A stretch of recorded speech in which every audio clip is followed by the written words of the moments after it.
Deux adolescents noirs sont entrés dans une concession automobile avec rien d'autre que de l'excitation et du respect. Quelques minutes plus tard, ils ont été expulsés parce qu'ils avaient l'air de poser problème. Le lendemain, leur père milliardaire s'est présenté.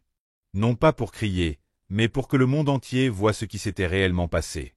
Avant de poursuivre cette histoire, je vous invite à prendre 4 secondes pour vous abonner à cette chaîne et activer la cloche de notification afin de ne manquer aucune de nos prochaines vidéos. Le soleil pesait lourd sur Tampa cet après-midi-là. L'un de ces jours secs et lents de l'Arizona, où la chaleur vibre à travers le béton. Malik Townsend venait tout juste de finir l'entraînement d'athlétisme, son t-shirt gris collé à son dos, alors qu'il marchait aux côtés de sa sœur Ayanna sur le parking du Madison Auto Gallery. Il n'était pas là pour causer des ennuis. En fait, Malik parlait de cette visite depuis toute la semaine. « Je dis pas que je vais t'acheter une voiture aujourd'hui, » dit-il en ajustant la sangle de son sac de sport, « mais je veux voir ce qu'ils ont. Peut-être une voiture d'occasion, tu vois, juste pour avoir une idée avant mon anniversaire. » Ayanna ricana en rejetant ses tresses par-dessus son épaule. « Tu crois vraiment que papa va te laisser aller au lycée en coupé de porte? Allez. » Il sourit, mais ses pas ne ralentirent pas. « Laisse-moi rêver. » Le parking du concessionnaire était calme. Des berlines argentées bien rangées sous des drapeaux fanés par le soleil. Les portes vitrées scintillaient sous la chaleur, et les deux adolescents entrèrent comme n'importe quel jeune curieux, plein de questions et les yeux brillants. À l'intérieur, la climatisation coupait net la chaleur extérieure. Un homme d'une 50aine d'années, en chemise bleu pâle, leva les yeux depuis un comptoir. Son regard se posa d'abord sur Malik, puis glissa vers Ayanna. Ils étaient bien habillés, Malik en tenue de sport, Ayanna en robe simple et basket. Rien de tapac sans grave-l'œil, rien de provoquant. Pourtant, l'homme se leva brusquement. « Je peux vous aider » dit-il d'une voix sèche. Toujours poli, Malik s'avança. « Oui, on regarde juste quelques voitures. Peut-être une occasion. Mon anniversaire est le mois prochain. »« Vous avez un rendez-vous » l'interrompit l'homme, déjà en train de marcher vers eux. Malik hésita. « Non, on voulait juste. »« On n'autorise pas les mineurs non accompagnés dans la salle d'exposition, » coupa-t-il en jetant un regard rapide à un collègue de l'autre côté de la pièce. « C'est la politique de la maison. » Le visage d'Ayanna changea. « On ne touche à rien. »« Ce n'est pas un lieu de détente, » répondit-il, plus froid encore. « Vous pouvez consulter le site internet si vous êtes intéressé. » Le silence qui suivit était lourd. Malik ouvrit la bouche, puis la referma. Les doigts d'Ayanna se crispèrent autour de la sangle de son sac. « On va partir, » dit doucement Malik. Et ils partirent. Sans crier, sans protester. Juste une lente marche sous le soleil brûlant, Ayanna retenant sa respiration tout le long. Elle attendit d'être assise sur la banquette arrière de l'Uber avant de parler. Cet homme nous a regardés comme si on n'était rien. Malik acquiesça brièvement, la mâchoire serrée. Il tapa l'écran de son téléphone, vérifia l'heure estimée d'arrivée, fixa le paysage par la fenêtre. Ayanna regardait le reflet de son frère dans la vitre. Elle n'aimait pas son silence. Il n'était pas du genre bruyant, mais là, c'était différent. Ce n'était pas du silence, c'était de la retenue. Elle avait déjà vu ce regard une fois, sur le visage de leur père. « Tu vas le dire à papa ?» Il ne répondit pas tout de suite. « Malik. »« Je sais pas, » dit-il enfin. « Je sais même pas comment appeler ça. C'est pas comme si le type avait dit quelque chose de choquant. Il voulait juste pas de nous là-bas. » Ayanna s'adossa. Pour moi, c'était choquant. Ils ne parlèrent plus du trajet. Pas besoin. Ils savaient tous les deux ce qui s'était passé. Mais l'homme du concessionnaire, lui, n'avait aucune idée de qui il venait d'expulser. Et dès le lendemain, il allait la prendre. L'Uber serpenta dans les collines de Paradise Valley, là où les maisons deviennent plus grandes, plus calmes, plus éloignées les unes des autres. Derrière les vitres teintées du SUV noir, Ayanna était bras croisés, toujours bouillante. Malik restait silencieux, téléphone en main, écran éteint. Il était ailleurs.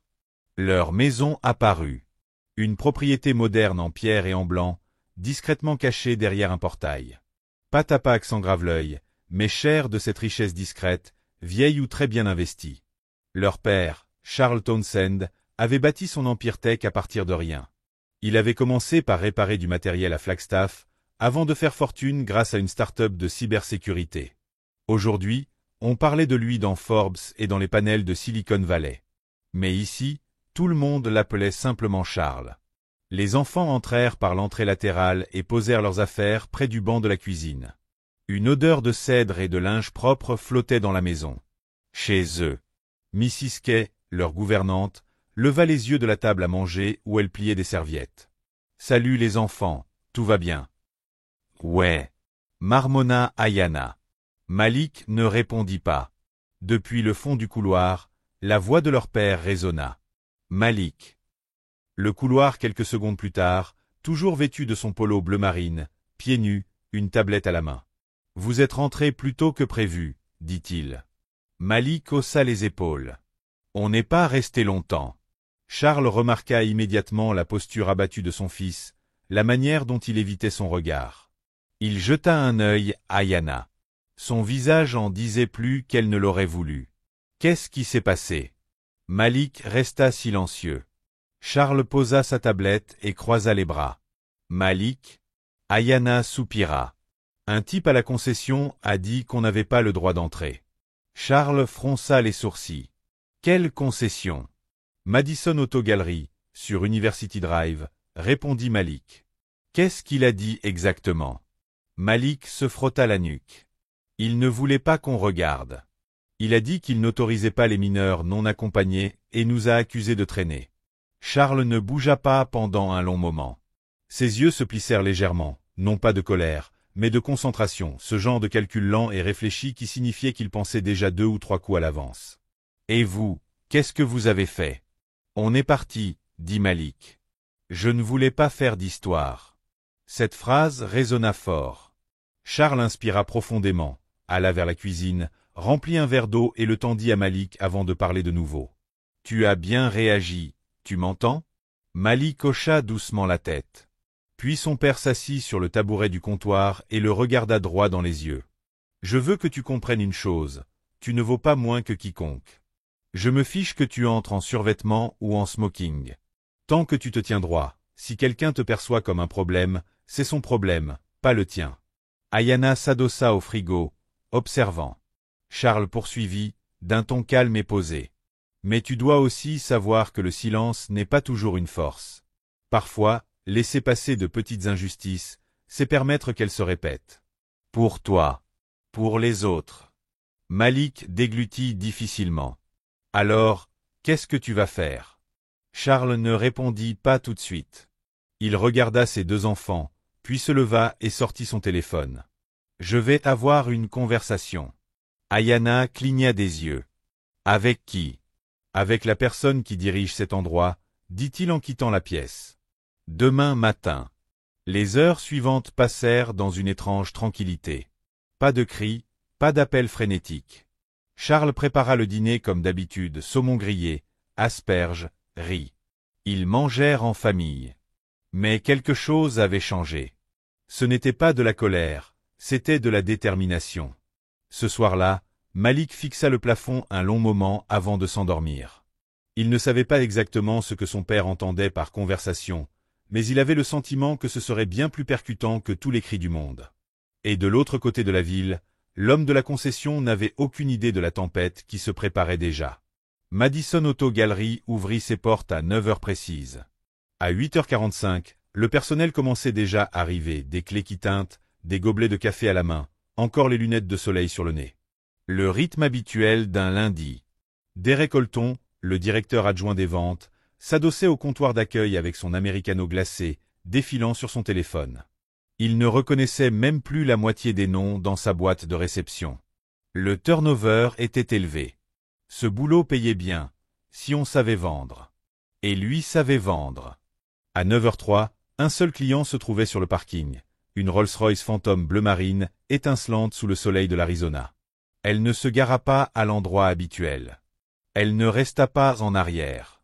Elle glissa lentement jusqu'à l'entrée principale, et s'arrêta. Personne n'en sortit tout de suite. Derek jeta un coup d'œil à la réceptionniste, puis contourna le comptoir. « T'attends un rendez-vous » ? « Non, » répondit-elle, les yeux rivés sur la voiture. Puis la portière s'ouvrit. Un homme grand, en blazer foncé et pantalon si bien taillé qu'on aurait pu se couper dessus, en sortit. Ses chaussures brillaient comme des miroirs. Il avançait lentement, calmement, chaque pas mesuré. Il poussa la porte vitrée et s'arrêta un instant sur le seuil. « Bonjour », dit-il d'une voix posée mais ferme. « Je cherche votre responsable. » Derek hésita. « Je suis le directeur adjoint. Je peux vous aider ?»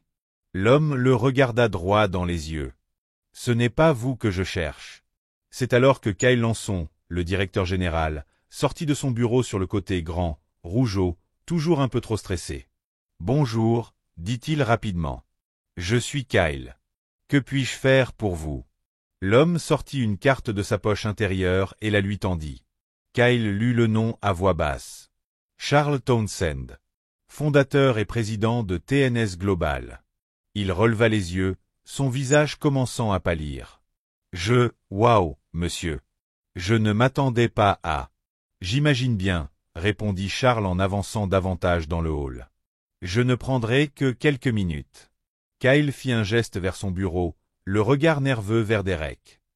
« On peut parler dans mon bureau. » Mais Charles ne bougea pas. Pas besoin d'intimité. C'est un endroit public. Je ne parlerai que quelques instants. Kyle hocha la tête, raide, visiblement mal à l'aise. Bien sûr. Allez-y. Charles balaya la salle d'exposition du regard. Hier, 2 jeunes sont entrés ici. L'un était mon fils. L'autre, ma fille. Kyle cligna des yeux. Sa gorge se contracta. Je vois. On leur a dit qu'ils n'étaient pas autorisés à regarder. Qu'ils devaient partir. Qu'ils n'avaient rien à faire ici. Monsieur, nous avons. Charles leva la main. Je ne suis pas ici pour discuter. Je ne demande aucun remboursement. Je n'ai rien perdu hier. Il marqua une pause. Mais vous avez perdu quelque chose. Vous avez perdu l'occasion de faire ce qui est juste, face à 2 jeunes élevés dans le respect. Même quand ce respect ne leur est pas rendu. Quelques employés commencèrent à se rapprocher discrètement, feignant de ranger des papiers ou de nettoyer un comptoir. Charles continua. Mes enfants ne sont pas des fauteurs de troubles. Ils sont réfléchis, intelligents, élevés avec soin. Ils n'ont pas besoin de votre validation. Mais ils méritaient d'être traités comme des personnes. Pas comme des menaces. Derek baissa les yeux. La réceptionniste avait arrêté de taper. Kyle se racla la gorge. « Monsieur Townsend, si je puis me permettre, je ne demande pas d'excuses, » dit Charles. « Les excuses sont faciles. Ce qui importe, c'est ce que vous croyez quand personne ne regarde, quelle décision vous prenez quand vous pensez que personne ne vous le reprochera. » Il marqua une pause, laissant le silence s'installer, puis ajouta, « Parce que la prochaine fois, ce ne seront pas mes enfants. Ce sera peut-être quelqu'un qui n'a pas un père avec une liste de contacts dans les médias et qui quittera cet endroit avec un souvenir dont vous n'entendrez jamais parler, mais qu'il se souviendra toute sa vie. » Puis il se tourna pour partir. Mais juste avant de pousser la porte, il ajouta sans se retourner. « Vous pouvez vendre du luxe sans être petit. J'espère que vous trouverez comment faire. » Dehors, un petit groupe s'était formé. 2 personnes filmaient avec leur téléphone, une journaliste locale avait reçu un tuyau, et une autre femme tenait un micro. Charles ne les avait pas appelés, mais le mot s'était déjà propagé. L'air extérieur avait changé, non pas de température, mais de poids. Charles descendit calmement du trottoir du concessionnaire, son expression ne vacillant pas en voyant le petit groupe qui se formait. 2 étudiants universitaires se tenaient sur le côté, leur téléphone à la main, chuchotant entre eux. Une journaliste de KXME5 News était déjà en train de murmurer dans son micro, incertaine de savoir si elle était en direct. Charles n'éleva pas la voix. Il ne chercha pas un podium. Il s'arrêta simplement près de la porte d'entrée, ajusta la manche de sa veste et prit la parole. « Je n'avais pas prévu de dire quoi que ce soit aujourd'hui, mais je sais comment cela fonctionne. Si je ne le dis pas maintenant, quelqu'un d'autre essaiera de parler à ma place. » Il leva les yeux et scruta les visages qui lui faisaient face. « Hier, mon fils Malik et ma fille Ayana sont venus ici l'après-midi. Ils n'étaient pas bruyants, ils ne touchaient à rien. Ils sont venus comme n'importe quel autre jeune avec un peu d'excitation dans le cœur et des rêves dans la tête. » Sa voix ne vacillait pas, elle était calme, si calme que les gens se penchaient pour écouter. Mais on leur a demandé de partir, non pas parce qu'ils avaient enfreint une règle, non pas parce qu'ils avaient touché à quelque chose qu'ils ne devaient pas, mais parce que quelqu'un a décidé qu'ils ne méritaient pas d'être ici, qu'ils étaient un problème avant même qu'ils ne prononcent un seul mot. L'étudiant tenant le téléphone laissa échapper un souffle, tremblant d'émotion. Charles continua. J'ai travaillé toute ma vie pour construire quelque chose qui durerait, et j'ai appris à mes enfants que ce que l'on construit ne se trouve pas seulement dans votre compte en banque, mais dans la manière dont vous traitez les gens, dans les décisions quotidiennes, celles que vous prenez quand personne ne regarde. Il marqua une nouvelle pause, non pour dramatiser, mais parce que les mots qui allaient suivre avaient un sens. Hier, quelqu'un a regardé mes enfants et ne les a pas vus pour ce qu'ils étaient. Il les a jugés pour ce qu'il supposait qu'ils étaient et les a rejetés. Vous n'avez pas besoin de hausser la voix pour manquer de respect. Il vous suffit de faire en sorte que quelqu'un se sente insignifiant dans un endroit où il était excité de se rendre. Derrière les portes vitrées, Kyle observait, les mains profondément enfoncées dans ses poches. Charles jeta un coup d'œil rapide par-dessus son épaule, puis se tourna à nouveau vers les gens devant lui. Je ne demande à personne d'annuler cet endroit. Je n'y crois pas. Je ne suis même plus en colère. Je suis juste fatigué de voir ce schéma encore et encore, de bons enfants traités comme des criminels avant même qu'ils aient fait quoi que ce soit de mal. Ce genre de choses reste et si personne n'en parle, cela ne fait que continuer. Quelques passants s'étaient arrêtés sur le trottoir. Un livreur, de l'autre côté de la rue, baissa ses lunettes de soleil pour mieux observer. Je suis ici aujourd'hui parce que mes enfants ne méritaient pas ce genre de traitement et parce que je veux qu'ils voient que quand quelque chose ne va pas, vous ne l'avalez pas, vous y faites face avec clarté, dignité, sans laisser cela vous transformer en ce que vous combattez. Il fit un pas en arrière vers la Rolls-Royce, posa sa main sur la poignée de la porte. Encore une chose, mes enfants sont partis hier la tête haute. Cela en dit long sur eux et rien sur l'homme qui a tenté de les diminuer. Il ouvrit la porte de la voiture et monta sans un mot de plus. La foule ne s'est pas mise à applaudir, personne n'a crié. Ils sont restés là, à digérer ce qu'ils avaient entendu, ce qu'ils avaient vu et ce que cela disait sur tout le reste à l'intérieur du concessionnaire. Derek s'assit lentement. La réceptionniste avait les larmes aux yeux et ne savait pas pourquoi. Kyle Lançon restait près de la fenêtre, les bras tendus le long du corps, mais même lui savait qu'il était trop tard pour contrôler l'histoire maintenant. Dans l'après-midi, la première vidéo apparut sur Twitter, puis sur Instagram, puis dans les actualités, et l'histoire commença à prendre une ampleur inattendue. À midi, l'histoire avait échappé aux mains locales. Ce qui avait commencé comme une vidéo verticale tremblante, enregistrée par un étudiant universitaire nommé Tory Clemens, avait déjà franchi les 2 millions de vues sur X. La légende disait, cet homme vient d'entrer dans un concessionnaire qui a manqué de respect à ses enfants et l'a géré avec tellement de classe, je suis littéralement sans voix. Les gens ne se contentaient pas de partager la vidéo, ils l'analysaient, prenaient des captures d'écran, zoomaient, débattaient dans les fils sous les publications. Sous un post, une femme de Flagstaff commentait « Charles Townsend a réparé l'ordinateur de mon père en 2001 et n'a jamais voulu prendre un centime. Cet homme a toujours été différent. » D'autres n'étaient pas aussi amicaux. Un profil anonyme, une photo de profil d'aigle, commentait « Pourquoi les enfants n'ont-ils pas simplement dit qui était leur père ? On dirait qu'ils voulaient jouer la victime. » Et ainsi, l'histoire s'est intensifiée. Les talk-shows du matin l'ont reprise. Le père milliardaire appelle à la lutte contre la discrimination dans un concessionnaire automobile de Tampa. En quelques heures, la note du concessionnaire sur Yelp était passée de 4,2 à 2,1. Des dizaines d'avis d'une étoile ont commencé à apparaître comme des mauvaises herbes. Personnel impoli et dédaigneux a traité mon fils adolescent comme un criminel. Je ne reviendrai jamais.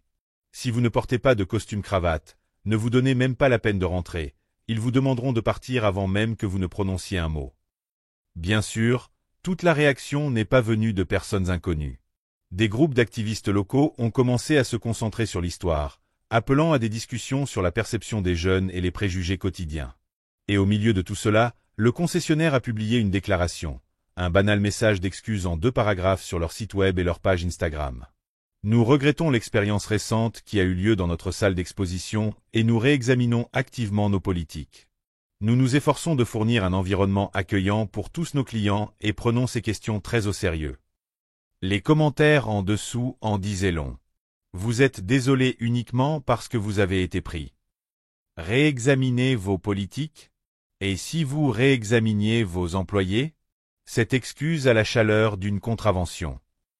Dans les coulisses, Kyle Lançon était en pleine panique. Il avait déjà appelé 2 consultants en relations publiques qui lui avaient dit la même chose. Dites-moi, restez calme et ne tentez pas de faire des effets de style. Mais Internet ne se souciait pas des cycles des relations publiques. Les gens voulaient de la transparence, des noms, des actions. Pendant ce temps, Malik et Ayana étaient chez eux, leur téléphone vibrant de messages, certains d'amis, d'autres de numéros inconnus. Ayana montra à son frère un message qui les fit tous les deux rire, malgré tout. Et, c'est ton père à la télé? Dites-lui de se présenter aux élections, je suis morte. Mais ensuite vinrent les messages plus difficiles. Pourquoi vous ne disiez pas qui était votre père? Vous devez savoir que ce n'est pas grave d'être vu, il faut être prête à affronter ce qui en découle. Les éloges, les critiques, ceux qui vous aimeront pour vous être levé et ceux qui vous détesteront pour cela. Malik baissa les yeux vers ses mains. Je ne voulais même pas que ça devienne un sujet, je voulais juste regarder une voiture. Je sais, dit Charles, c'est ce qui rend cela puissant. Vous n'étiez pas en train de jouer un rôle, vous viviez simplement votre vie et quelqu'un n'aimait pas à quoi cela ressemblait. Ils restèrent là un instant, réfléchissant à ce qu'ils venaient de dire. Je suis fier de vous, ajouta Charles. Tous les deux. Vous n'avez pas crié, vous n'avez pas essayé de prouver quoi que ce soit, vous êtes juste resté fidèle à vous-même. Ayana haussa les épaules. Ce n'était pas courageux. Ce n'est pas censé l'être, répondit-il. Le courage, c'est surtout une forme de silence. C'est ne pas céder lorsqu'on fait preuve de décence dans un monde qui, parfois, ne l'est pas. Un long silence s'abattit sur le jardin. Puis Ayana esquissa un sourire. Alors, on cherche toujours une voiture ou quoi? Charles sourit. Je pensais que tu ne demanderais jamais. Malik se redressa. Attends, vraiment. Charles lança un trousseau de clés à travers la table. Il atterrit près de la main de Malik avec un doux cliquetis. Regarde dans le garage demain, dit-il. Mais ce n'est pas la voiture qui compte, c'est ce que tu deviens en la conduisant qui est le plus important. Ayana se pencha vers son frère, taquinant. Tu ferais bien de ne pas la cracher dès le premier jour. Je te jure, répondit Malik, je conduis comme si c'était en verre. Charles rit et, pour la première fois depuis des jours, le poids du moment commença à s'alléger. Certaines histoires se terminent dans la colère, d'autres dans le silence, mais celle-ci se termine par une leçon. Parfois, la meilleure manière de riposter est de rester debout, calme, honnête et visible. Si cette histoire vous a fait ressentir quelque chose, partagez-la et n'oubliez pas de vous abonner pour d'autres histoires qui défient, connectent et nous rappellent qui nous sommes vraiment.